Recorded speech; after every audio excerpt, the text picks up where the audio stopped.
such a perspective because and I know people, and I feel like my kids. So my son is he's about to be 7, but when he first started asking like detailed questions, he was 5. And so, certain things like you gonna tell a 5-year-old and certain things you're not. But to think about the impact that it has on you at that age. Yeah. And for you to say like I feel like I was losing him, I wasn't nice. Yeah, so my mom did ask me that like you wanna go talk to a therapist and things like that. She really did. But to me, I felt like as a kid she was saying something was wrong with me. Because we don't talk about therapy. We don't push therapy until something's wrong. And you're saying, oh, your dad was sick. And then you're not knowing how to deal with these big emotions, being a kid, not knowing how to explain it in a respectful way. Mm-hmm. So it was really hard to kind of like find my voice through that. Yeah. Oh my goodness, girl. See what? We ain't even got started yet. We ain't even got started yet. It's the tea. I'm Ashley, Street Widows Podcast. Today I'm sitting down with Alexis. So let me tell y'all, I don't know Alexis. Literally, we had maybe like a 15-minute phone conversation, and that was it. But I literally cried when I got off the phone with her because she shared with me that today is her father's birthday. And her father is the reason that we are here because she is a product of a street widow, which for me is a street widow because and I explain this to you. We know what widow means, right? Like it's a wife. Yeah. But for me, it's inclusive of everybody. A street widow in particular is some person who has lost someone to any of these many things, right? So whether that's gun violence or drug abuse, overdose, or being killed by the police, because bad police are thugs, right? So that's a street widow. Long-term incarceration, somebody doing a lot of time in jail, that's grief of a person. So it embodies all of these things. So welcome to Street Widows Podcast. I'm so happy to have you, and we're gonna get right into it. I just let's actually just continue the conversation that we was having, right? Yeah. Because you were sharing perspective on how you said the pandemic just kind of killed the confidence. Yeah, the light dimmed. How did you come out of that? I think I'm still coming out of it, honestly. Mm-hmm. So I went through a lot of change, from 2020 to 2023. I graduated college. We went through the global pandemic. I graduated college, and then I also became a mother. So it's all those big changes, and you're kind of figuring out how do I still put myself out there? I like social media. Didn't mind being at social media, but I did not like sharing so much that I felt like it was going to be a negative impact. So it made me a little bit sheltered and guarded with my light. I was telling y'all I was singing in college, in high school. I always had this type of light around me. I've always wanted to share it. But a lot of the things that I was also serving my time to, I felt like was taking that energy and I wasn't getting poured back into properly. Mm-hmm. So it was kind of hard for me to kind of come out of it. My spirituality and my family are probably the biggest people that loved me and supported me. God ain't left me yet. we didn't have very crazy relationship where I feel like God forget about me and he'd be like, nah, I ain't forget about you, baby. Yeah. My family has always loved on me, but receiving that love from losing a parent very early kind of hardened my heart. So it's kind of me learning to allow them to support me, receive the love. It wasn't that I wasn't getting it in college, but maybe it wasn't what I thought it would look like. I didn't know how to receive it sometimes. Maybe I didn't know how to give it. So it's kind of like a learning process of now as an adult, you figure out how you want to demonstrate and show up for yourself and show your light. Show up for yourself. A girl was on Instagram the other day talking about we'll show up for everybody else, but I said show up for yourself. So let's piggyback a little bit. And let me move my phone while you sit there like that. You were telling me how so your father passed at 9 years old, right? And then you knew that he passed of a heart attack. Mm-hmm. But at how old? I was 21. At 21, you find out the details surrounding his death. Learned family business. You learned the family business. It came on out. So tell me, just walk me through like what that was for you. How, like, who told you and how did you receive that? My mom told me. I'm pretty sure my mom told me. We honestly, I don't know what triggered the conversation. I was in my apartment at the Crown. I don't know if you remember the Crown, or it would have been renamed after all these years. The Crown. It's Where's it at? by the Kroger. Kroger Taco Bell Cookie House. I don't know where it is. Yeah, it's been renamed. Yeah, a couple of times. Yeah. So living there. That's Bowling Green. Bowling Green. You don't know. SBG. SBG. One like conversation was like, it might have been my dad's birthday, it might have been around the anniversary of his death, and I'm just like, may have called her and asked him like, you know, Daddy died, something like that. She's like, no baby, that's not what happened. And we broke it down. She told me like basically that my dad was struggling in these type of areas like drug abuse and alcohol. Like I fought for myself for alcoholism, but I did not know my dad struggled with substance at all. And so also depression. You're dealing with these real hard topics that you don't really talk about already in the Black community, but then you don't tell the kids because you don't want it to have the effect on the kids. And it's okay to tell the kids, but it's kind of like how you tell them. And I feel like my mom did a wonderful job at making sure that I was protected from that information. I think it was just kind of hard learning at such an impressionable time. Your 20s is where your mind is obviously open to so many things, but I do think learning that information kind of saved me at that time. Saved you in what ways? So I heavily, not saying heavily, but my stress, how I got rid of my stress was I was going to go out and party. I was a straight A student. I knew how to manage my organizations. I was going to go have fun, but I found myself in isolation. So pandemic, you already don't want to go out because you're scared you just go out and get COVID, can't even go home. So I was lying. So I called this one, Ari Lennox, still up, sleep myself up. I was in my room. Lit. And sometimes recreational use weed. I was in college. We're breaking down like I'm stressed, but sometimes that stress you gotta know why you do it. And I felt like learning that at that time, I probably did it a lot more. Like there was a day that I couldn't even get out of bed. Like had to call somebody like, I'm struggling with learning what happened. I'm struggling learning that my dad essentially his life didn't matter to somebody.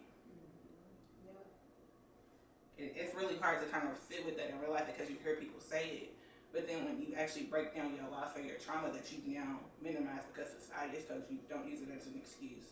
Don't let it be your future. Don't let it like this dark shadow be over you forever. I feel like it's not a dark shadow, but you do have to learn how to get through it. You do have to learn how to heal through it. It might not always be pretty.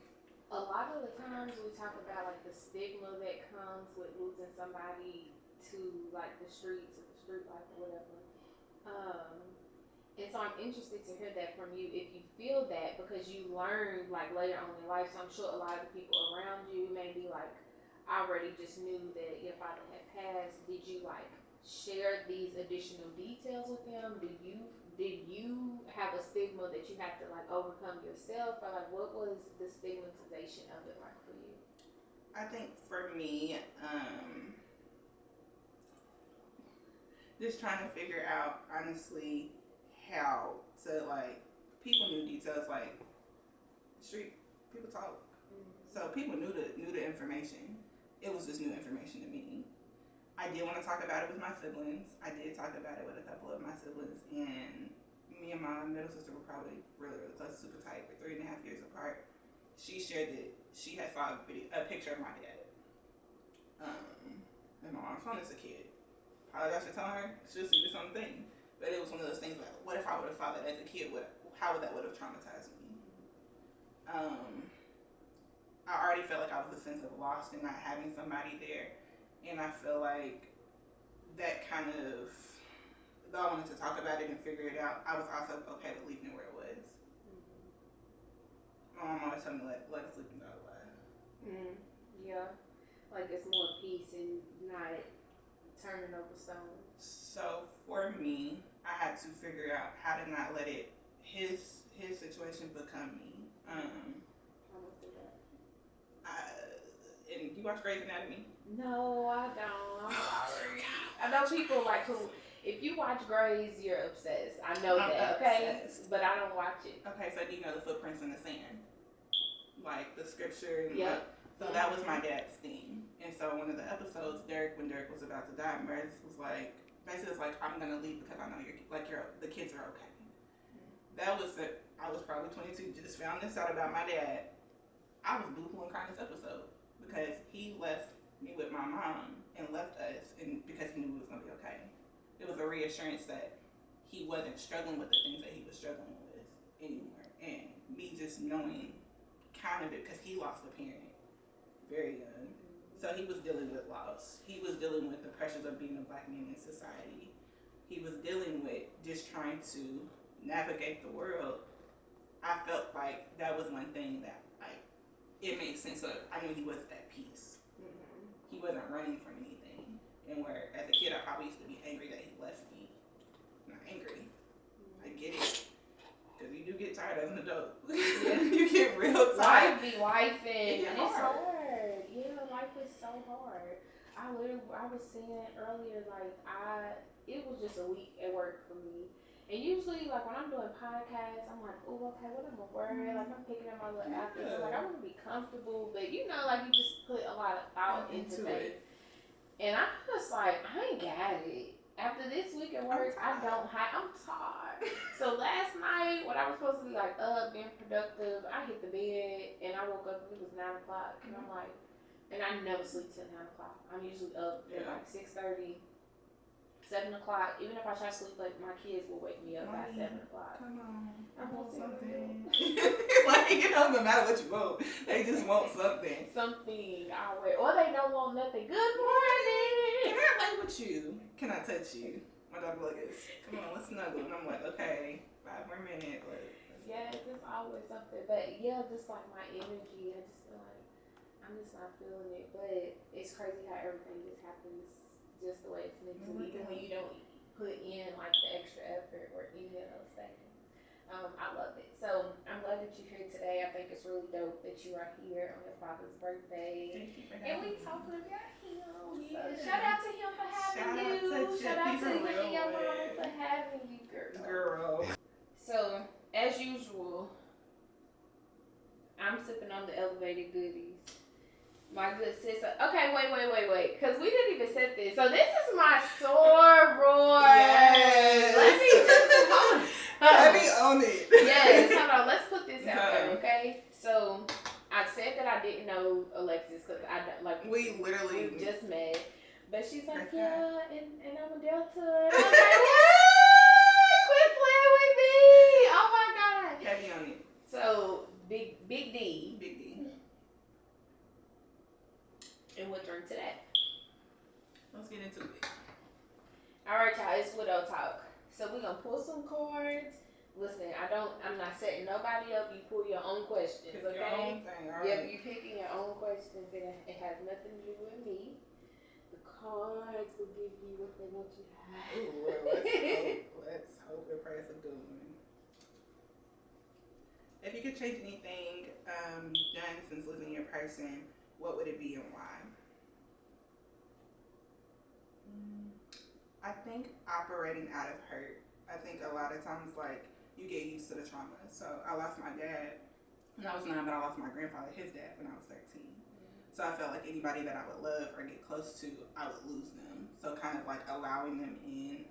I feel like I have a connection problem sometimes. I feel like kind of awkward because I'm scared like to let people in of what the effect could be, whether it be losing them, whether it be a good thing happening, or whether it be these people are saying nothing and it's not anything that's going to be of good to me. I'm very reluctant when starting with people sometimes, just because I'm scared of how the exchange could be. Do you feel like you self-sabotage? I do. Girl, I'm learning that I be self-sabotaging. It's It's a hard realization to come to, like, oh yeah, it's me. It's me. I'm the trauma. I'm the problem here. Oh my God. So how did you? Well, wait. Let me ask this. How did you come to the realization that you were self-sabotaging? Like, what was that moment when? Just through for real life experiences. Having my daughter, because the situation wasn't what I thought it would look like. I think I kind of turned my mind off to it, of like the family and the possibility of it. I also lost my dad, so you know, other things aren't looking like the fairy tale expectation of what society may think, what you may have. Like I had a hard grasp of acceptance of this is the reality on certain things, where it's just like I'm trying to be more self-aware of like, is this really good? Is this something that I want for myself? Is this something I can see the benefit in? Is this something I feel like I can put something into, grow something into? No, that makes absolute sense. Let me take it back from you. So you gotta be holding it.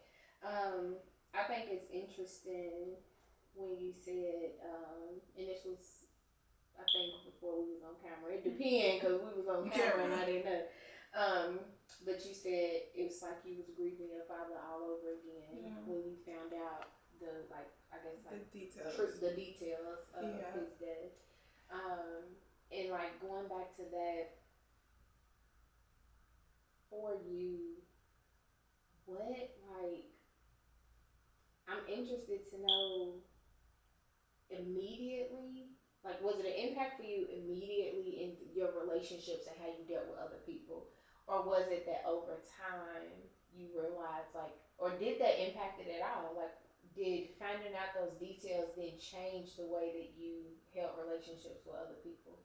Or was the self-sabotage just, just the same way that it was before? I would say God put you in a lot of places for a lot of different reasons. I found out at that time in that place that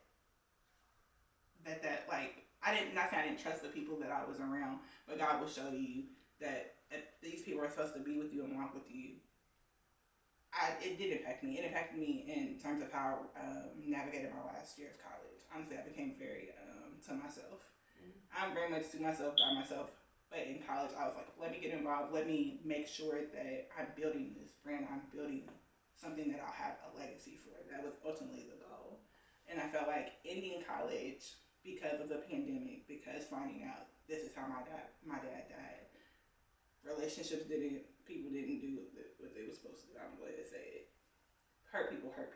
I felt like I learned a lot about myself during that time, where it was kind of like, it's okay. It did impact my relationships, I will say that.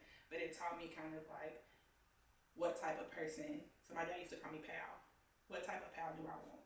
What type of pal do I want to hold me up? Like, if you can't see that I'm struggling, I'm your friend, and you're not gonna help me, we're not meant to be friends. Not saying I don't wish you well, but meaning like go in grace and go in love. And I get that. At this point, at that time, I probably wasn't going in grace and going in love. I was probably, I don't know what I was. Something that ain't that. The opposite of that. But you're learning. Like I extend a lot of grace to who that girl was at 22. I mean, I'm 24, about to be 25. I'm learning a lot. My daughter helps with that. My nieces help with that. My mother helps with that. Honestly, I'm trying to not allow, because of what I believe, my dad was around people that loved him. And I think the people that he thought loved him, but I think they failed him because they could have asked for help. They could have said, hey, there's a man he's having some trouble, and walked away. Though you would have had to answer questions, you chose to leave somebody that didn't have an effect on whether he came home for dinner, whether he showed up. Me and my dad had promises that we had things that, so it makes me move differently, because I now see if you think somebody loves you, they might not.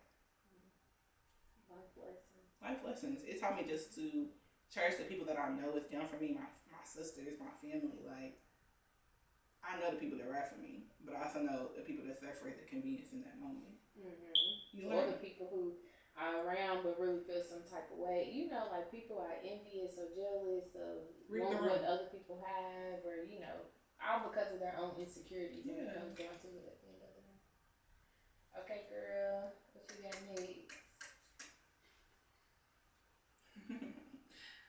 Okay, what is the biggest question you have right now about grief or life without your person?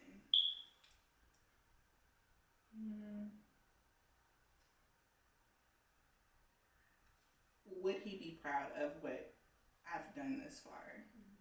Like, would you truly be proud? Would you be proud of? And I know that he would. Truthfully, I do know that he would. I know the answer. I've probably exceeded his expectations. But just seeing that, like, would you be happy? Like, would you have made the choice of someone getting help could have changed his life and woke him up? And I feel like maybe it could, maybe it could have. Would that impact if somebody would have got him help? Would it change?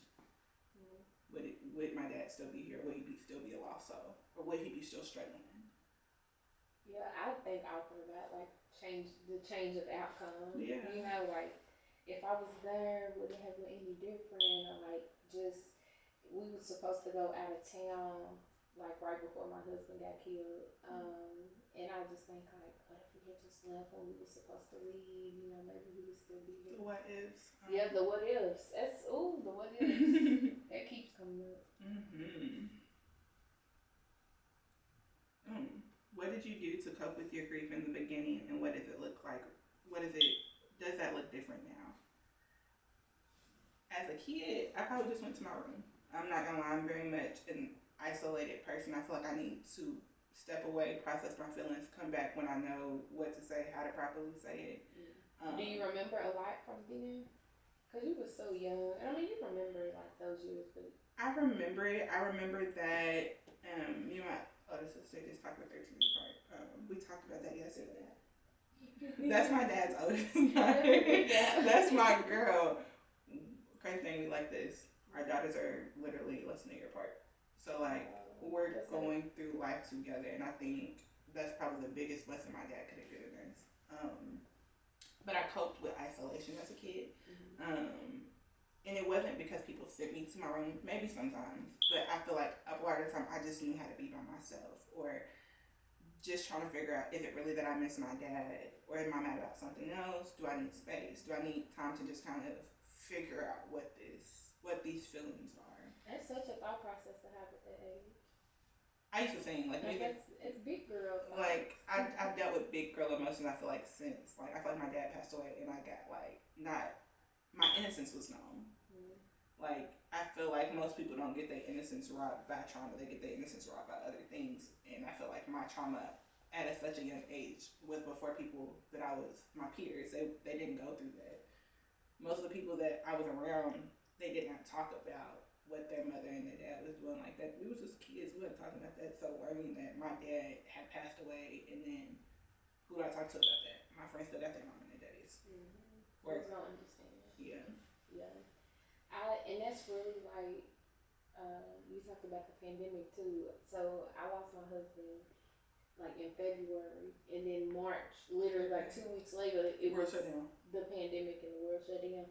And so I was doing like a lot of talking on the phone, you know, FaceTime, and I also was in a place where I was away. So like, I think Atlanta is different from Bowling Green, but it's still like away from people. So I'm sure that we have that in common too. Good with me, your intimate circle of people that could lay. I mean, I'm a touch of you okay, mom? You okay? Like you ready? Love. All of the things. Your village. And it was like I would, of course, like the TikTok is going crazy at that time. You know, everybody's on the internet because you can't do nothing else. And so I'm seeing these podcasts and stuff, and I'm like, I think this is dope, and it's a dope outlet, and like I'm loving the conversations that are coming from it. But I don't see nobody talking about like the real. Yeah, we need that. Yeah, we need an outlet. Okay, one more card. Let me like try to mix them up a little bit. Everyone jumped out. It might be one. It might have been a one. Alright. Look, I feel like I went from the middle every time. If you had to give advice on how to comfort a grieving friend, what would it be? I don't know, that's so hard. I ain't never got asked that.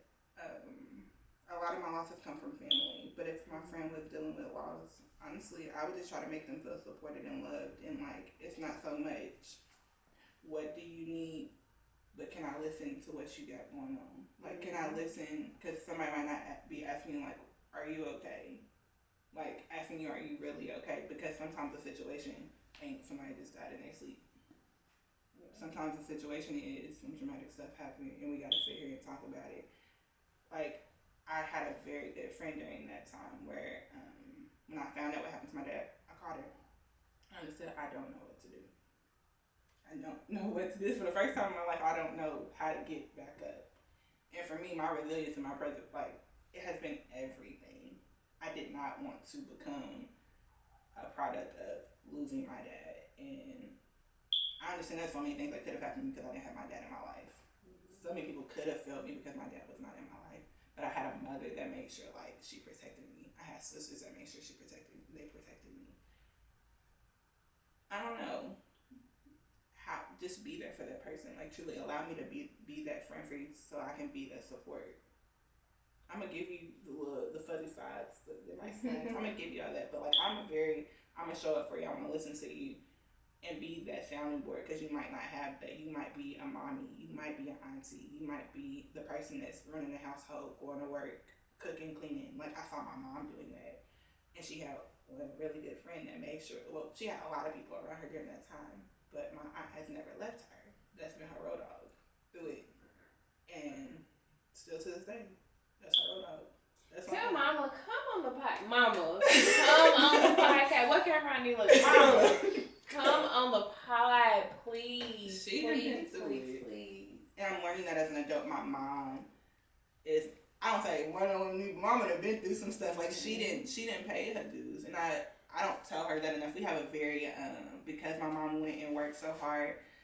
I don't fault her for that at all. But because she was learning how to be now the head of household and take care of 3 girls. She also had stepkids. She has 2 stepdaughters from my dad. So she's figuring out how to navigate that. She's trying to figure out it's a lot of growth through it. And now as an adult and seeing it, being a mother, helping her in certain ways, making sure that my finances and everything's right, and making sure I still have a career at only 24, 25. It's hard. So I give her so much grace. I have so much respect for my mom because I feel like her work ethic has jumped onto me. So let's start with you just telling me, how do you remember the day that your father passed? Walk me through that day. What was that day like for you? I was in 3rd grade. I ain't gonna lie to you. I was in Miss Vance's class. She was actually my 3rd grade teacher and my 5th grade teacher. And okay, what's the Kenwood Elementary in Louisville, Kentucky. I don't know if it's still good, but Miss Vance, she's still that girl. She honestly, the best person, Black woman. I feel like I missed half 3rd grade. I probably did not, but they made sure, and that was also my Girl Scout troop leader. So they loved on me during that time. But was in her class, normal school day. I ain't gonna lie. I'm gonna say this just because, but you know how sometimes you just feel something weird happen, and like you feel like you just see something. No, I've never told anybody this, but when I was in the classroom, I do remember I felt something just gravitate up.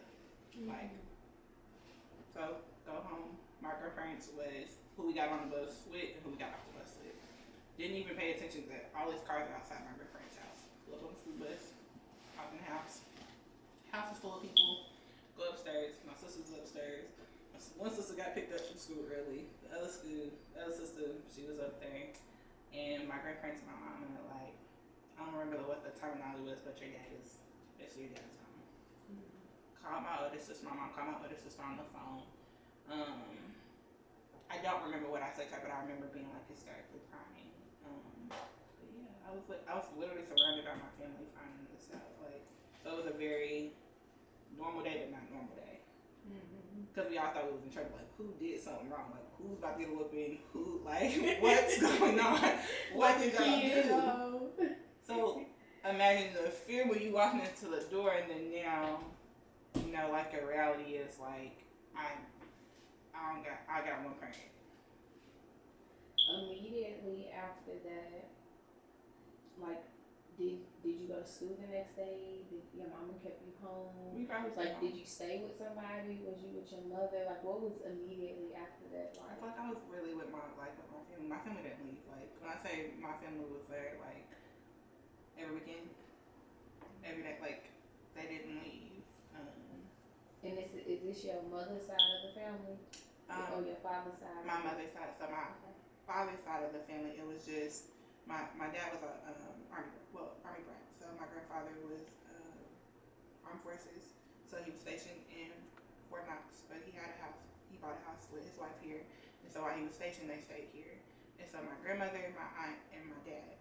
My grandmother passed first. My dad's oldest sister passed second, and then my dad. And so my grandfather was actually left, still living without his family. So when my mother lost my dad, she took on having a diminutive father-in-law. He was still up and moving, but she now had to care for her kids and her father-in-law. Oh my goodness. So it was a lot. Like I had a very big transition. So my family didn't leave us, but my grandfather required. He was in a nursing home at the time, but when he couldn't stay in a nursing home, he came and lived with us, and so we had a night nurse and a daytime nurse.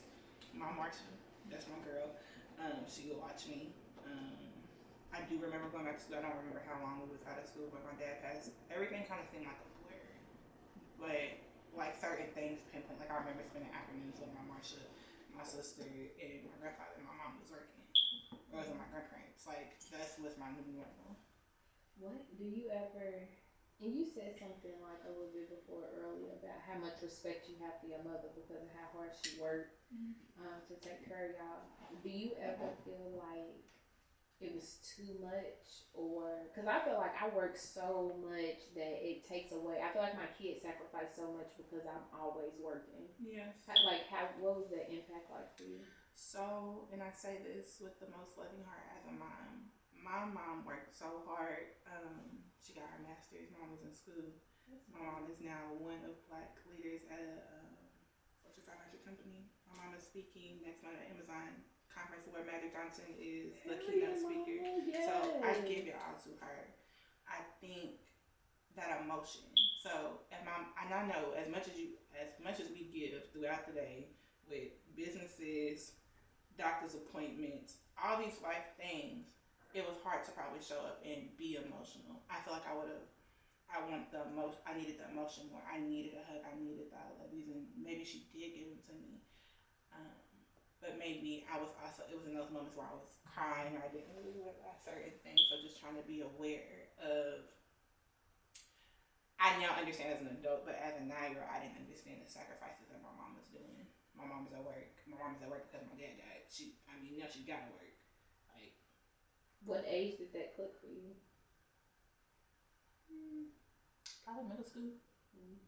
Like, I was getting doctor's appointments, orthodontist appointments. Like, I was managing myself. I would let my mom know, like, when do you have an off day so that you can take me to the, like, she raised women. She wasn't playing no, we don't have time not to have it together, because if we don't have it together, then that falls on to the next day, and the next day, and the next day, and we don't got time for that. We got things to do. So it set the standard. I think for me, it was just this unrealistic, sometimes it feels like an unrealistic expectation of, there's always something going on. Always something going on. Something always gets, you only got 24 hours in the day. Man, you can't keep everything on the plate. Something's gonna fall. And I hold myself to a very high standard. I feel like I do very well at 24, 25 with the kid and handling many things, but I know I still have so much more to go. My mom is not gonna let up off me. She has never let up off me, but I think that's kind of that thing she showed me that if you don't let up at all, like, you're gonna get what you want, you're gonna get what you need. She told me when I have my baby, God takes care of all foods and all babies. He takes care of all foods and all babies, because honestly, I'm here today because he's taking care of me. Like, she's guided me through this, like, as hard as it's, I used to ask God, like, why did I lose my daddy? Not saying I ever wanted nothing to happen to my mom, but why did I lose my daddy? It happened because my daddy couldn't help me during my 20s at this age. My mom is truly helping me. She's helping me become a better woman. She's helping me be and step into what I know I'm supposed to be and what God has for me. So it's been, like, really an insightful moment. Just because I didn't know how this was going to end up. Like, pregnancy was the scariest thing for me. I didn't know how it was gonna, like, I didn't have my dad. I was graduating college and I didn't have my dad, and having a baby and didn't have my dad. But I couldn't always go on not having my dad because he gave me a strong mom. Girl, you can answer for you too. Yeah, girl, look at your phone. See who's calling. Girl's my cousin. So it's just one of those, like, she has really, I don't say it enough of how much, because she worked a lot, so she didn't get to see those emotional parts. Very transparent. I feel like my mom wasn't there. Like, so my mom was working, my sister helped me through it, the night nurse helped me through that. But it was still one of those things where my mom made sure I was taken care of. She made sure that somebody was there to make sure I was cool. We talked about it. My mom has also always tried to make sure that we could talk about it. Whether I was on the receiving end and being good to talk about it or not, she was willing to talk about it with me. Did it ever make you feel angry at any time? Probably because, like, who do I talk to? I already don't have one parent, so who do I really talk to? How did you deal with that? Like, did you ever act out because of that? Or it was just something that you kind of just thought about or dealt with on your own? I feel like I dealt with a lot of things on my own. So losing my dad, I got accustomed to just going to my room and figuring it out. Like, whether I was singing, like, music became really therapeutic. My mom didn't know I could sing until after my dad died. I opened my mouth one day, started singing. She was like, "Wow!" Like, so she's always pushed me to, like, find my gift and things. And though I'm not still singing, I write, like, trying to just journal and figure out how I feel. And sometimes I might just say, sometimes I put my phone up and you just record yourself. Sometimes you just need that outlet. Solitude is my best place sometimes. The solitude has also been a part of my demise in some aspects, because that imposter syndrome, like, I overthink. In college, I overthought, like, so bad, and just trying to figure out how do I get out of that place and how do I allow my light to shine. Because, like, it wasn't embedded in me, it wasn't groomed in me for me not to win, for me not to show up for myself. So it's like I have to figure out how to kind of get out of that space. So it's almost like going back to the basics, right? It feels like that. That's how I feel.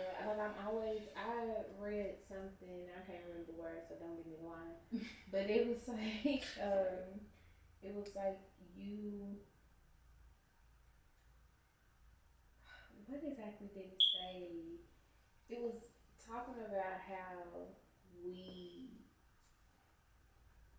Dang, it's gonna come back to me. When it come back to me, I'm gonna have to blurt it out. But yeah, it'll come back to me. I've been drinking on that wine too. That wine sneak up on you. But so you are 21 when you found out, right, about the circumstances surrounding his passing. So you 21. You in your dorm room. You find this information out.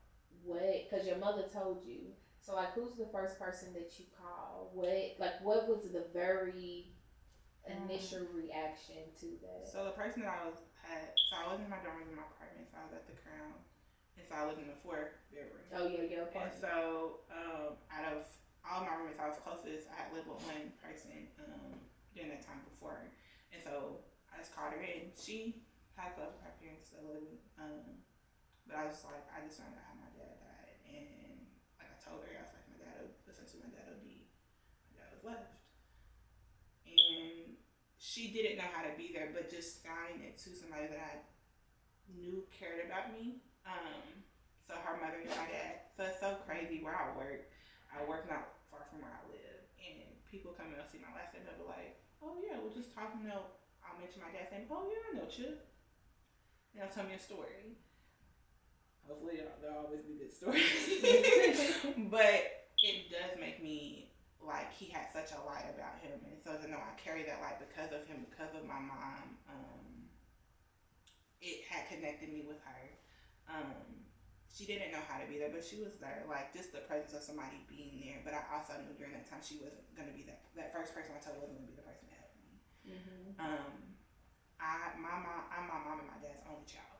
So my mom had 2 kids, and I'm their kid together, and my dad had 2 kids. Okay. So it felt like during that time that I was the only person without a dad at a 9-year-old. But in reality, everybody lost their daddy, because my dad had been in my sister's lives majority of their lives. And I feel like if I would have allowed them in a little bit more during that time, I wish I would have relied on my sisters a lot more. I did talk to my oldest sister, the one that were 13 years apart, because we got different phases of my dad. All 3 of my dad's biological, like, true daughters, like, where he comes from, we all have different perspectives of my dad. I find it with my sister. Yeah, I I was the one that lived in the home with my dad, and I remember him coming in the townhouse. He was, I now know, I thought he was in a good mood. He was kind of lit. He was making eggs. He was bringing me some ice cream. He was the fun dad. He had a light about him. He shared it with all of his daughters. Like, we talk about it all the time. I found comfort, and I knew who to find comfort in. I had people encouraging me. But the first person I told was not a person that I do value me telling them, but I don't feel like they could effectively help me during that time. They were just my sounding board. No, that makes total sense. You said, you mentioned your father being left. Like, tell me about that. Elaborate on that for me. Right, like, I think it was a car salesman. He was a car salesman. Yeah, so he was, for me, he was a jack of all trades. He had friends that looked like him, friends that did not look like him. People from his line of work, people not from his line of work. My dad was out in the streets a little bit. My daddy was also in corporate America a little bit. Car sales. So he met a lot of people. Even at his funeral, he had a lot of people. He played ball, so he had people he balled with. He had people that watched him ball. So it's kind of like he had this light about him that I feel like other people was impacted by, that I can still see, like running into an old person from his past the other day. He lit up when he found out I was his daughter. People, like, I knew my dad was special. In elementary school, you couldn't tell me my daddy was not one of the best basketball players ever. Me being a kid, like, that was my best friend. Like, that is my pal. Like, I don't really know how to, like, try to get through that, like, sometimes that he's not here. But I look at my daughter and she looks like him. She acts like him. This little laugh that she got. I'm like, he sent you here. He sent you here to mess with us. That's how it is. I feel like it with my daughter. Like, you are your father's child. Yes, I see you. Okay, God. I see what you did here. Yes. What? I'm just interested to hear, cause I'm like raising kids, so my kids would be in your spot. You know, what was the hardest about growing up without him? When was the hardest times? Cause I think, like, of course, every birthday, every Christmas, I think about all of that. But we was just talking, like, when my daughter gets married, like, it just never stops. It never stops. What's been the hardest? I didn't grieve and I probably did. So when I was pregnant, I probably was depressed. It wasn't a teenage pregnancy, but you couldn't tell me that it wasn't, baby. I was going through the process of missing my dad, finishing up college. So I think having my daughter has been hard, and knowing that I would love to get married at one point, and knowing that my dad won't be there. My grandfather has always stepped in, so when I was in middle school, probably a really hard moment was donuts with dad. Like, who gets mad at donuts with dad? I don't know. Somebody got their dad. Yeah. And my grandfather showed up, but my grandfather understood that it was very emotional for me, and he took me home. My granddaddy is like my dad, and my grandfather is getting older. He's I've grown up with 3 grandparents in my life. I've lost one. My grandmother, my grandfather, my mother's parents are still living. They are the biggest blessing. And when I lose them, that is something that I feel like that's another loss that I have to prepare myself for. Because I've seen death in a number of beautiful ways, not so beautiful ways. And that's my heart. Like, they have helped me. Like, my grandmother have made sure, like, if my mom couldn't be there, if my dad was not there, that they're gonna show up in the way that they can. And that is a blessing. Like, it takes a village, right? Like, having that support, and that's part of the reason I moved back home, because I'm like, my kids need family. Like, they need people to be around them. Yeah. What do you wish? And with all due respect, Mama, because we love Mama, okay? We want Mama on the pod. Yeah. If you could say, I wish my mother had did this different, or I think this would be better if you had to, like, play that position or that point of view, what would you say? just want the emotional connection. Like, so I feel like because I lost my parent, like lost one parent very young, it sometimes took away what the other parent was doing. And I know for her that's been very hard. Like I'm the one footing the bill, showing up for you every day, and this like I know that's hard. My mom also still has both her parents living, so sometimes I want her to just see the grace in seeing like I'm not downplaying what you're doing. I'm giving you your roses, but sometimes I don't have the tools to act, like to all the way say like thank you for it. Sometimes I am focused on the downfall of it, and it's not intentional. And I think during my pregnancy, that was the best. Like my mama gave me so much grace. She gave me so much grace. She was like, "You said you was gonna focus on finishing school. We focused on finishing school. Now it's time to have a baby." And she did not put more pressure on me because I was handling so many things. Becoming a mother was very big for me, for any woman it is. And I feel like she tried to handle me with care because she knew she don't have her daddy. It's gonna hit her at one point that her daddy's not here. Yeah. And it did hit me. It probably hit me, I think, going through the postpartum brain and not having a man to kind of throw those things, like some of the conversations I was having and some of the feelings I was having towards my partner during that time, like not having a sounding board did not help. And so sometimes I'm like, but dang, I don't really understand the male species, and I really wish my dad is here. Like, I really do sometimes. Like, I know I'm my granddaddy, but you don't try to, I just sometimes miss that. So, like, I want to improve our openness. Like, I wish my mom, like, during that time when I was 9, we would have had more one-on-one heartfelt conversations where I didn't feel like my mom was sometimes talking at me. Or, you want to go talk to a therapist. Like, my mom did say that to me as a kid. And I felt like something was wrong with that, but not realizing I got a therapist now. That's my girl. We gonna talk. We gonna talk. Bestie. We gonna talk. But as a kid, that's scary. And for me, I feel like what could have helped us, what could have helped all of us, if we all, for me, her, and my 2 sisters that lived in home, Jalen and Jasmine, if we all would have went to therapy together and grieved it, that would have made our union so much stronger. Like, we girl gang for real. Like, we gonna ride for everybody. We're gonna make sure everybody's straight. But I don't think we grieve together. I don't think we properly grieve together. So we need to cultivate like a healing space, like of talking about it. My mom didn't want to go to my dad's gravesite. I don't think my mom really has been to my dad's gravesite since we buried him. And so they were married at the time that he passed? They were married.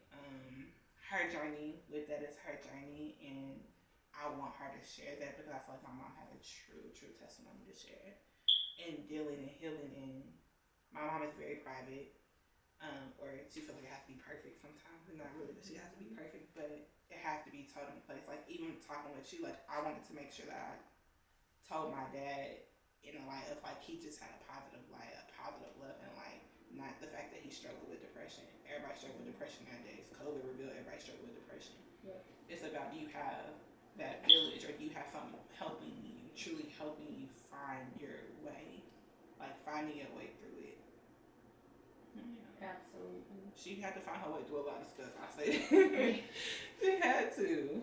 I mean, but I can imagine, especially because gosh, I just wish I would have met one of the another one of the ladies who come onto the pod.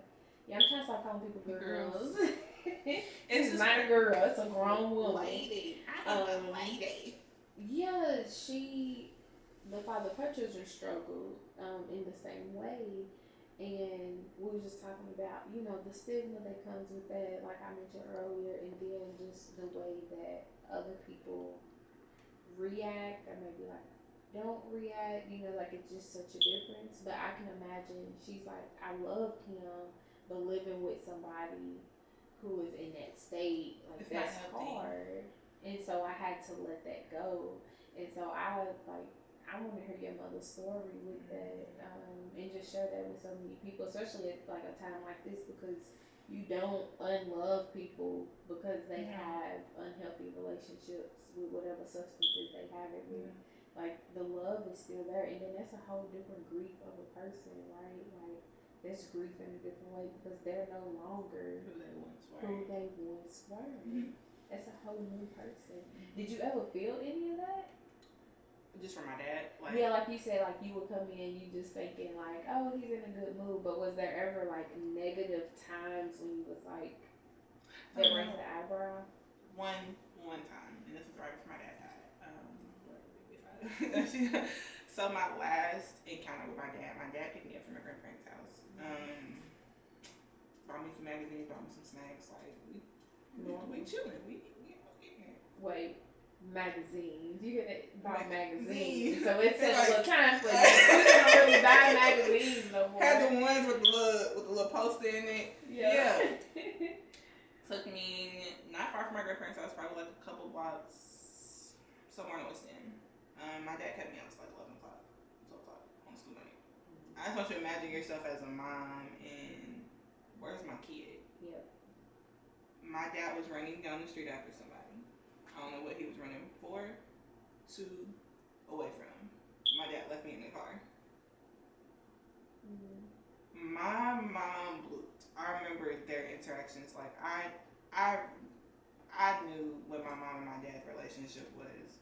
Not like at 9 years old. I knew what it was. They loved each other, but certain situations aren't safe. And my mom, like that was the biggest thing. Like if you jeopardizing her security, her safety, we're not doing it. And I think for me, that showed me my daddy was going through something. Like I ain't never like hearing a black man cry. Like I remember my dad crying. The last time like I saw my dad, and my dad was struggling just from feeling alone. Like I felt like the loss of a parent. I know what it feels like to be trapped in your head into along with somebody and miss somebody, and this person, you can't call this person, can't take this person. And my dad died before I even had a cell phone, like digital anything, video cameras. Do you not know? Like I don't know my dad. Like when I was pregnant, I had one last dream about my dad, and like I woke up smelling his cologne the whole day, and I remembered hearing his laugh. I don't remember. Like I feel like I'm gonna fearfully lose my mom, and I'm gonna lose what my dad sounds like or like he looks like, and that's the hardest part. Do you have a lot of pictures out? I wish I could say I have more pictures of us together. I don't have that many pictures of us together. I do have pictures from when he was a kid. So like my grandfather's family is really big on taking pictures. His dad was really big on taking pictures. I have some of his pictures from when he balled. I'm trying to get it. So he played for Pitt during the 80s. I want to get some of his videos archived for my nephews. My nephews want to do basketball, baseball. My sister, my oldest sister, shares videos and talks about my dad with them. Like all my sisters do a very good job in making sure that my dad's presence is felt. I think it's just kind of like it's a he's not here. Like speak on that for me. What? Because so tell me the age difference between you and your sisters. Okay, so one is your father's. One's 13 years older than me, and then the other one we're not even a year apart. Her birthday is November 2nd, and mine's November 20th. Oh yeah, so mama was. So I was first, and my baby sister was next. But so we all have literally experienced life differently. My mom's daughters that were siblings were sex, so 3.5 years apart on crossover. And it's been a very interesting experience to say the least. Just on life, these people are crazy. They've experienced a lot of things. I say we all got daddy issues of some form because we experienced loss or of a father. I think it shows in different ways. I feel like everybody shows it in different ways, and people might not have them. But I do think, like I felt like I was 9 years old again grieving my dad. Everybody got a little bit of a person when they first experienced their first, in a sense, being taken or a loss or something that they carry with them. Absolutely. I think about that for my daughter. It's like, cause I have stepchildren too, so I'm like navigating my children's grief, right? But then like there's older kids who are experiencing that in a different way, but it's like they have so many more memories of their dad that my kids won't. Like my daughter would probably never even remember him, just like because we talk about it, but not of her own memory. Like memories that you have, I think, and I will acknowledge this, but I've never acknowledged it. So I used to hate that my older sister had like so many memories with my dad that I didn't get to experience. I lived with him. But how I navigated it is my youngest sister never lived in the home with us, with my dad. So I have more memories than her. And my older sister got more memories than me. So I try to share, like, I so my sister actually sent me their graduation photo from college, and I was like, I'm doing a podcast, send me your favorite picture of Daddy. And she sent me the picture when she graduated. I've never seen the picture. I see certain pictures when she was in the house, in my grandparents' house, and when he lived with them, and when she would be here and visit, because she didn't live in Kentucky, she lived out of state. So I see so many different things, and I love that. But everybody gets different parts of their parent.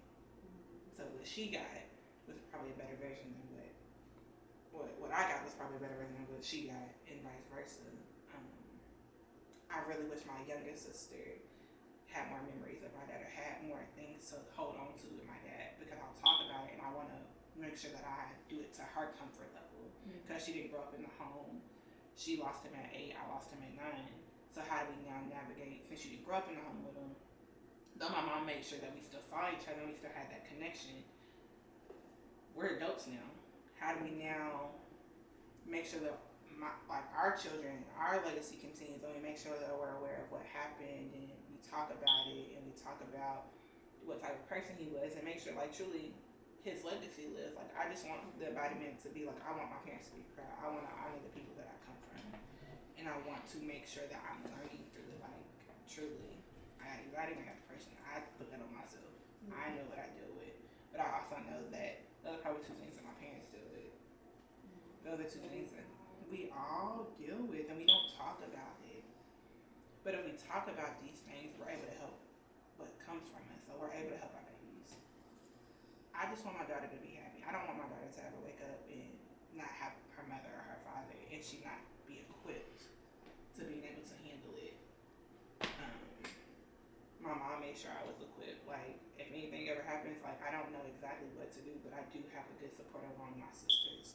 So it's 13, 14-year age gap between all of us. We all lean on each other. We have a group chat. I don't have the biggest Montessori sisters, but my core had taught me how to be a sister was having 4 sisters. That's I got nieces. I got a daughter. They act like siblings. It'd be funny. They ride for each other. I was gonna ask, what does that look like today for you? So y'all have a group chat. We got a group chat.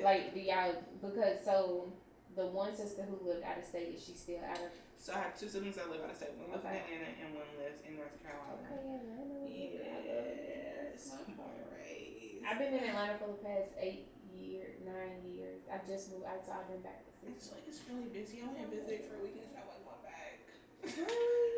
I spent most of my time in traffic in the car.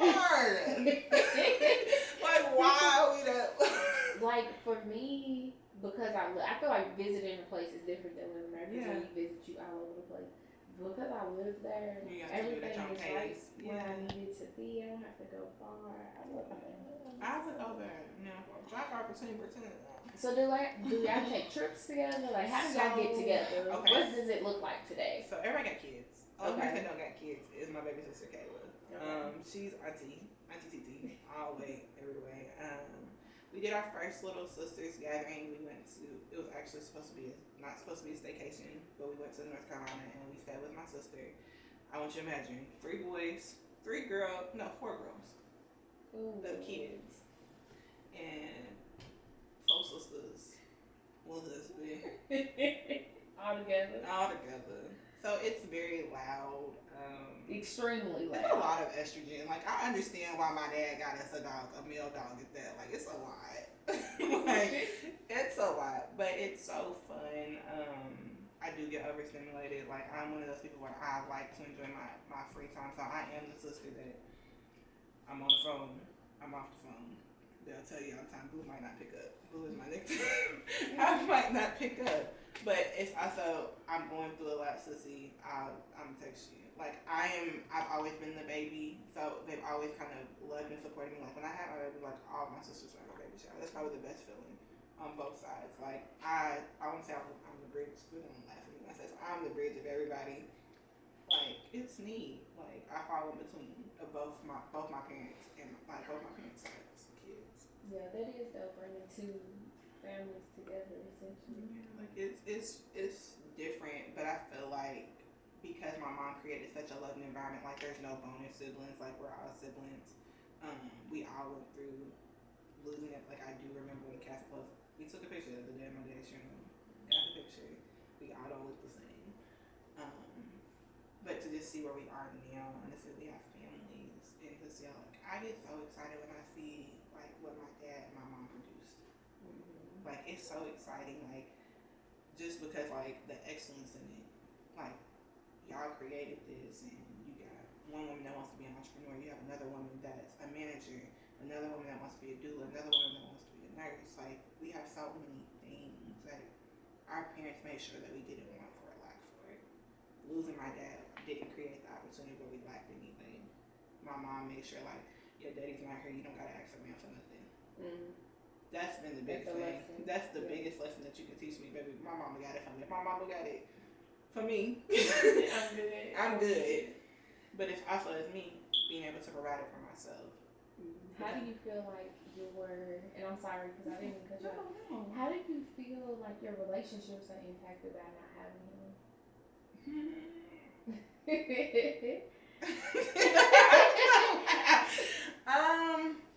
I can't say that they're not impacted. Because of the loss that I've had and the experiences that I've had with romantic relationships, I kind of feel like I self-sabotage. I try to be all in, but then again, I'm like, I'm a little. But sometimes they don't be. Sometimes they don't be. I gotta be realistic to myself, because if I set the expectation, how I'm gonna be disappointed. Yeah. Because I lost my dad promised me a car when I turned 16. He was a car salesman. My dad died before I turned 16. That was the open of disappointment. I don't want to continuously be I don't like being disappointed. I know that's so stupid, but I feel like I don't like being disappointed. Anything my mom has told me, she's been realistic about what she can do. If I can't do it, I can't do it. If I can do it, we're gonna make something shake. It might be a little tight, but we're gonna make it shake. Do you ever feel disappointed in yourself? At like the way that you handle grief at times, or I think for me, I struggle with seasonal depression. So I typically go through seasonal depression around the time of my dad's birthday, probably till February. He died in February. He died the last day of February of 2008. So February 28th, 2008. His birthday is 10/7. I deal with it in some form. My birthday falls in the smack middle of it. I overthink so much that I don't rise to the occasion.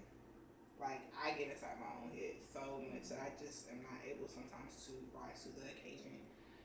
So this week has looked a little bit different, like just trying to push myself forward in my business, and talking about things that I've struggled with, my own depression, learning about my dad's depression, learning that my dad struggled with substance abuse, learning that my dad struggled with alcoholism, learning that at one point in college, unsupervised or unmonitored, was probably doing the same things and not really reading the signs, and didn't have people saying, hey baby, let's talk about it. And it wasn't that I couldn't lean on my family. I didn't allow myself to. I didn't allow myself the space. Sometimes I think because of that trauma, I harden my heart to certain opportunities, or I block certain things out. Like the good things, the warm and fuzzies. Them warm and fuzzies, I think I block them out sometimes because I'm so used to being hurt, of losing and experiencing that whole word. My dad's not here to see this with me. It's like every joy comes with a sadness too, because like it's a longing for them to be able to experience. I feel like the shoes always gonna drop. Yeah. But so how have you, because you're talking as like you've come out of that, or you've gotten better with that. I'm more aware and trying to be more intentional about the energy that I put forth, and what I bring to it. Like, I understand that if I'm not open to it, or if I got this closed off mindset where I'm not in it, nothing positive is gonna come from it. But if I overthink it sometimes, I can overthink my way out of it. So just allow me to just submit to the process, submit to what I learned. So being here with you was not like, for me, it was, I want to get to talk to my soror, I want to get to know, it's a form of healing. I didn't prep for it. I didn't say like, what was she gonna ask me? Like, no, like I just wanted to come, like, if I cried then I cried then. If I didn't cry, like I just wanted to get a form of healing. I feel like something has to come out of my dad being a John Doe. Like, truly. some gotta come of somebody knowing what this man dealt with, this life that this man dealt with, and it wasn't always like easy to recharge that light. He was battling real stuff. I be battling real stuff. My mom be battling real stuff. Acknowledging that, like, I just want to give somebody the opportunity of growing through it, growing from it, getting better from it. Do you feel like you had that thought process 5 years ago? No. So how did you get there? Like, what influenced you to get to that point? Or was it like you hit rock bottom and it's like, I ain't got nothing to do but to pick myself up? He really would be honest, I hit rock bottom.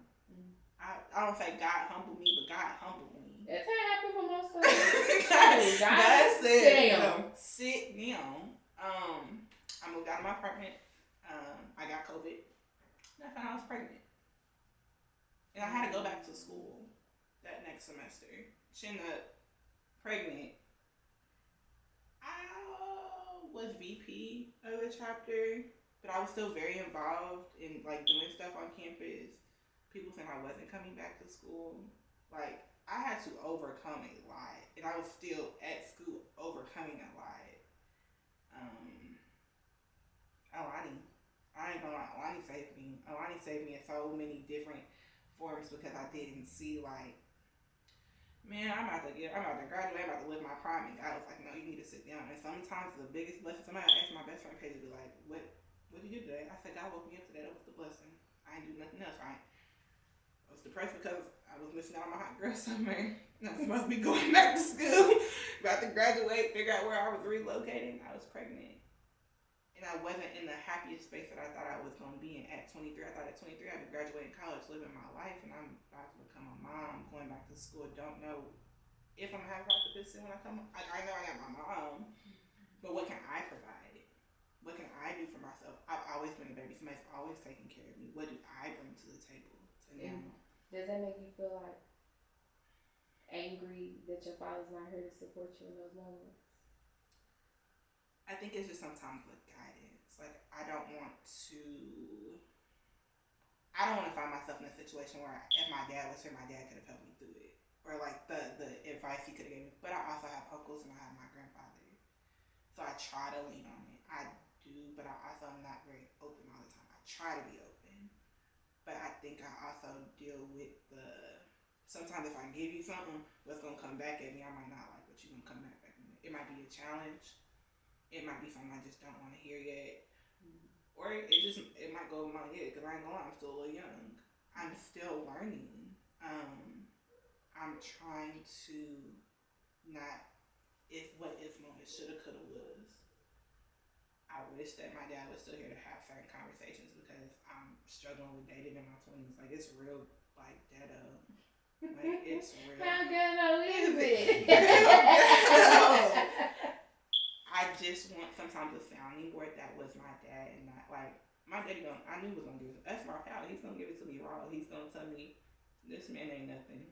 Mm-hmm. This man dealing with something he don't want you. Like, my daddy would have probably gave it to me while we were thick as thieves. That's my pal. I feel like that's the one thing. Sometimes that support, it ain't even monetary value because my grandfather made sure I was taken care of. My mom has made sure I was taken care of. My dad made sure I was taken care of. My dad had life insurance. My mom was set up. My mom also worked. My grandfather said we was gonna make sure we was taken care of. So I do think my dad was able to kind of rest in peace knowing that he had a boss woman taking care of it. Truthfully, he didn't worry. He didn't have to worry. Black woman come with her cape on to save the day. With the little mask and everything. Yes, shout out to the mamas. Yeah. So tell me, what is your happiest memory of your dad?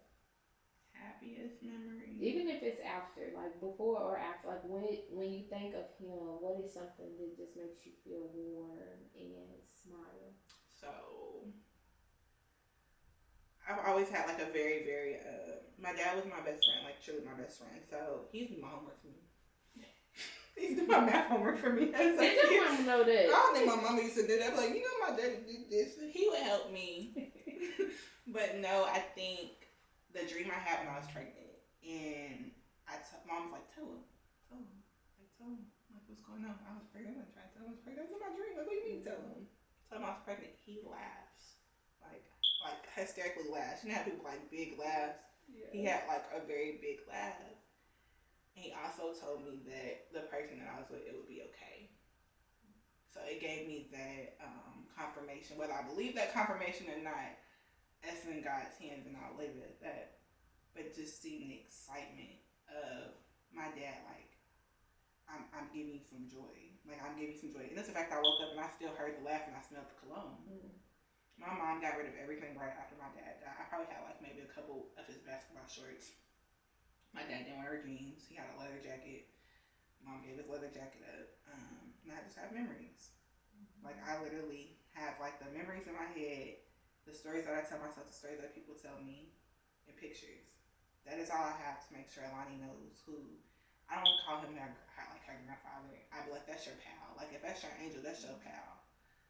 She lit, like, her room is my grandfather, her great grandfather's room. So I feel like she feels that presence. She feels all her ancestors around her loving on her. It's a very scary sight for me. Like, I feel like I have a very woke sense of spirit, like in my spirituality, where I feel like I've always, even losing my dad, I felt connected to my aunt, I felt connected to my grandmother, where I feel like they've never left me. He's never left me. He's there every step of the way. So he knows, like, we good.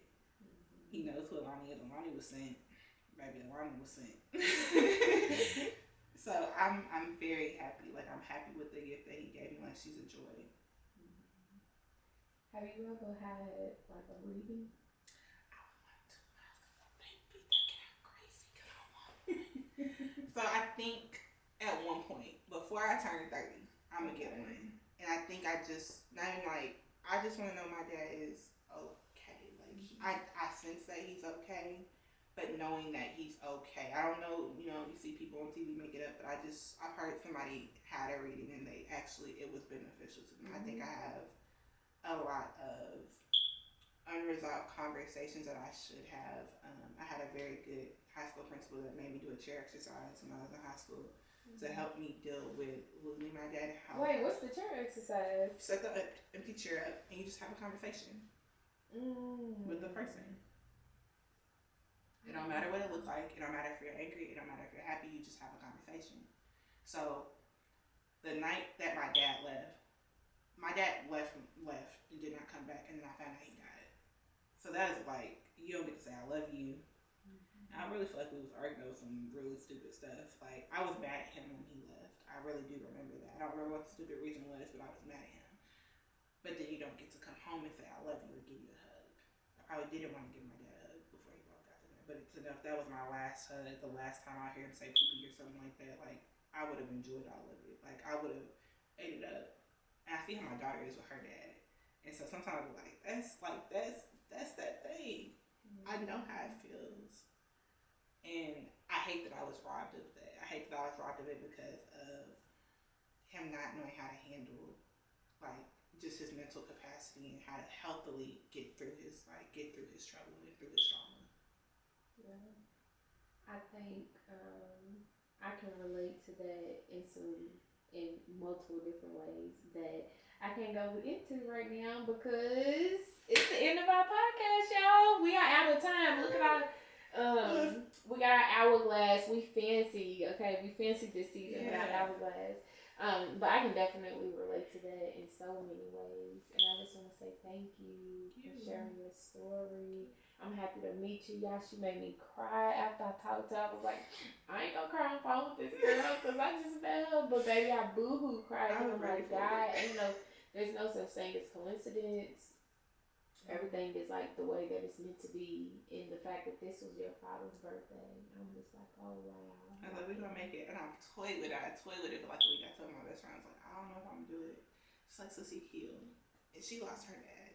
So it's somebody that's telling me, like, heal, like, truly just heal. Mm-hmm. So I do thank you. I really, really thank you. Because that's not something like I thought I would do. Like, I didn't think I would do this. I didn't think how I would ever acknowledge it. I think that was the biggest thing. I wanted to make sure my dad's legacy was still intact, but also honor those weak points of him that just needed a little support. Mm-hmm. Yeah, we all need support. Everybody needs support. So let's close this podcast with everybody needs support. So be kind. Be kind to yourself. I know what people are going through. My grandfather used to say, be kind to yourself. It's the person you be the kindness to. Be kind to yourself. Street widows, we out of here. Thank you so much, Alexis. Thank you. This was dope. Give me a hug, girl. Soror. Yes. Oh, thank you so much. Thank you for having me. It's a lot of perspective. No, so I definitely. just be thinking, like, for my kids, like, how? So, I want my mom to come talk to you, or my sister can talk to you. Yes. My sister. And you said, I feel like if all three of us had sat down for therapy, all three of y'all could sit on the couch. So, so the idea, I didn't know what concept you were going with it. I would have loved, so my sister was in a very toxic relationship. Baby daddy got shot a couple times. She's no longer with her baby daddy. He's not healthiest for my nieces, but I know she has a story to tell because when I was in college, I would see some of the effects. You can physically see effects if somebody's not talking to you, and I want her to just kind of share. Like I feel like everybody deserves they time to just kind of like speak their truth, tell their testimony, and I feel like sometimes if you don't give yourself, you might not ever take it. Yeah. So I'll make sure I'm gonna push up into some. And your mama too. Girl. We need to have this conversation. A girlfriend of mine, she's a soror too, actually. She was like, Ashley, I think that you should put up, like, do an anonymous survey type of thing where like people can just nominate people to come onto the podcast because it's a lot of people who should do that too. Like they might not feel comfortable to do it themselves, like to come forward and say like, yeah, I do it myself, but if somebody was to just put their name in the hat, they may be more open to it that way. You just reach out. So I thought about that. Do something. I feel like sometimes you have to be ready. So I think when you told me about the young lady that's 17, she's at a very prominent page and find out who she is. Like I found out my dad had OD at a very pivotal age. I'm 22. Like I'm graduating college. I'm joining a sorority where you lose yourself. Those are very easily environments to lose yourself. And I feel like if I didn't find that information, would I've lost myself? But I feel like you have to be prepared to deal with the stuff that once you go to family tea, family business. Yeah, people have to swallow. The tea hot, but you gotta drink it. It burned your tongue. It burned my tongue. But I think it added to my wisdom. It gave me the validation that something went right. My daddy just did not wake up. It gave me everything that I feel like I needed. Like you felt like something was missing before then. I felt the explanation. Puzzle. I used to say before when I was turning 18, I was gonna go get his autopsy records and just read it. I just want to see like. Bro. So you were thinking about that? Yeah, I was thinking about it. Got 18. Had you ever like asked questions beforehand before your mom told you? So my sisters, my sisters, my two middle sisters, we don't have the same dad, and so their dad told them that my dad was especially on drugs and stuff, or like was using drugs. So my mom has had to navigate and try to protect us from so many different things that like. How old were they when he told them that? Before I make the comment. They were probably like not at age, if not like right in their 20s. Like, he didn't want to do it for a positive reason. Like he wanted to do it because that's who my siblings acknowledge as their father. So everybody's hurt in some type of different facet, and it's like don't tarnish one person's because you can't. Because you can, you just choosing not to. Hurt people. I think that's my biggest lesson from my 20s. So one of my sorors, we actually looked at. I didn't touch on this because, like, literally, made sure she was a good one. Didn't hold up her end of the bargain and how she was supposed to be, but also hurt people. She was going through a very hard time in that living situation. I was going through a very hard time. I do miss that friend, but I also understand that sometimes you gotta go in love and grace. Yeah. And sometimes if you empty the clip, it ain't gonna be nice. So I go in love and I go in grace, and you just, it's a lesson. Everybody come in your life for a lesson. I feel like I was at that time for a lesson, like where I was, and at that particular moment, it was a lesson. Sometimes I feel like guilty because I feel like certain things have to happen for me to learn certain lessons. Like I be feeling like, God took my husband from me to teach me, because I used to have like just a feeling inside all the time of like, mostly when I would get high. Yeah, that third eye start opening, and you be when like, I was smoking them trees, I would just be like, you need to be more appreciative. Like, you need to soak in, because my husband was always trying to teach me something. And I feel like, oh my God, you like my daddy. You always trying to tell me something. And I look back and I be like, dang, like, or like when I would get high and I'd be like, you need to stop being like that. Just, having talks with myself, like, you need to stop being like that.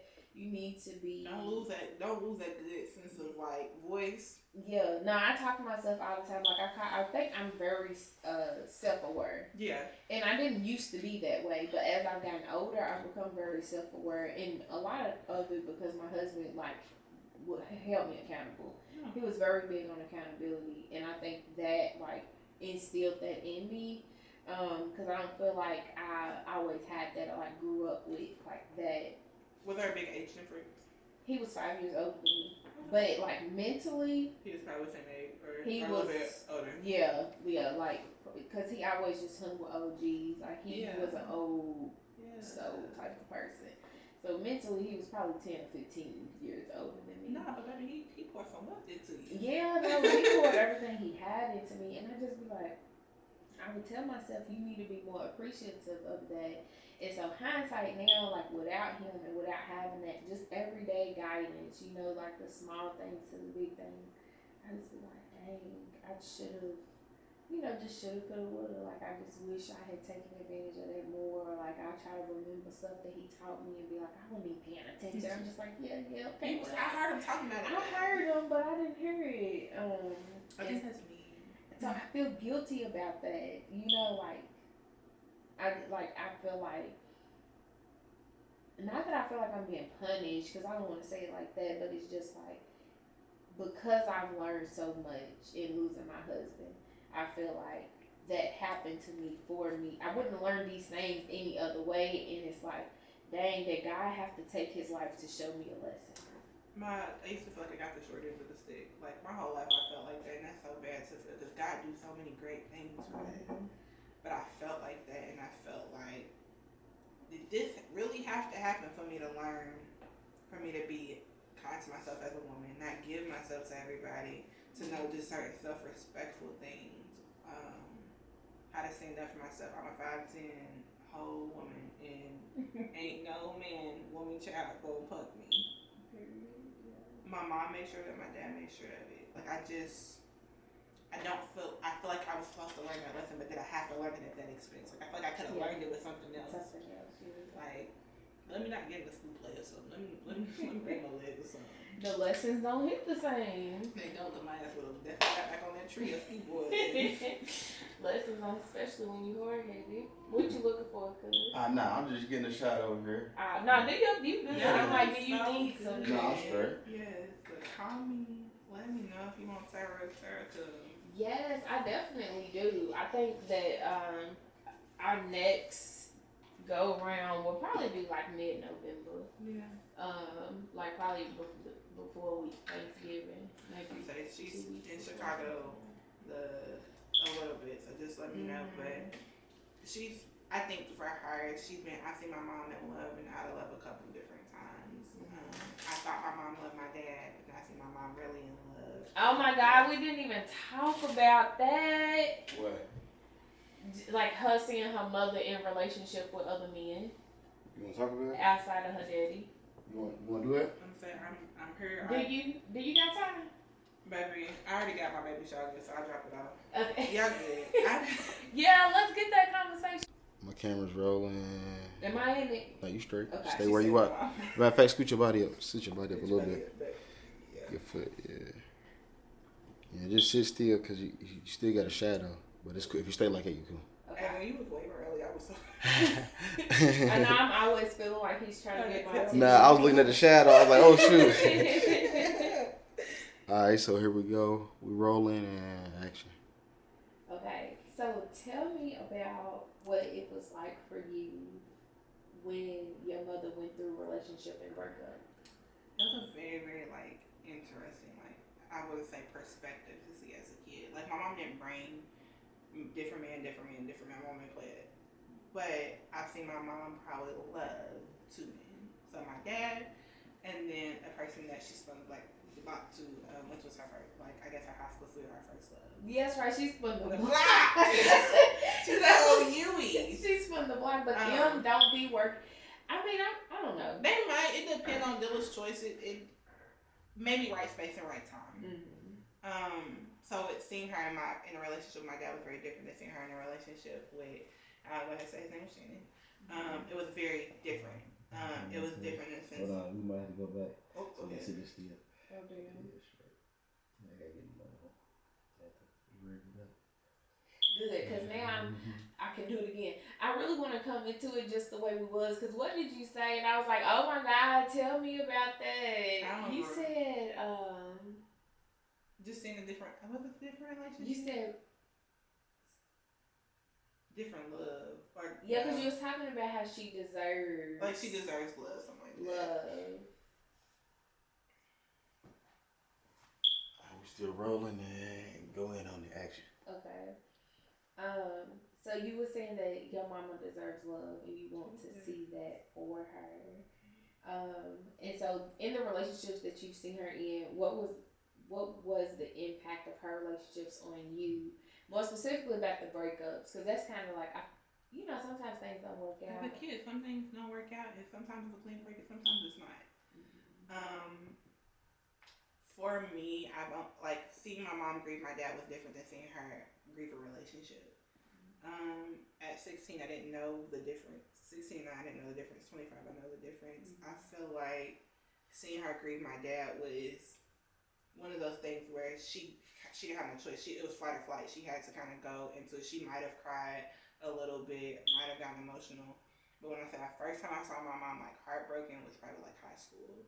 And I think it was the impact of losing my dad, losing my grandfather, life being hard, but then the relationship that she thought was going to work out, she's incorporated. So moving somebody in, going the extra mile, introducing kids, incorporating families, that doesn't work out. Mom's tired. At 16, I didn't know what that felt like. At 16, I felt like, oh, this man broke my mom's heart. Like, how do you come back? And I had my own personal relationship with her ex, and we still have a relationship. And for me, it was that, you know how somebody, I'm not going to tell you a lie, but I'm going to tell you the truth, something like that. I felt like he would come back eventually, and he didn't. And that's perfectly okay. I think my mom has come to the, like, it is what it is. She's happy. What made you feel like he was coming back? Was it just your own thoughts, or? So I don't know how other people would describe me as a kid, but I feel like I'm going to say what it is. I might say it a little bit timid, but I'm going to say what it is. And I feel like I'm pretty sure I asked him, like, are you going to fix it? I asked him that. He said, yeah, I'm going to fix it. He never fixed it. And now as a woman, it's kind of a letdown.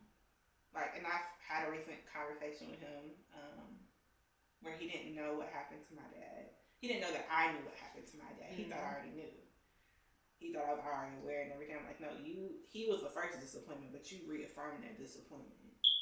And it's hard to say that because it's not my dad, but it's somebody that I did view as maybe this could be, if my mom gave him a shot, this could be my stepdad.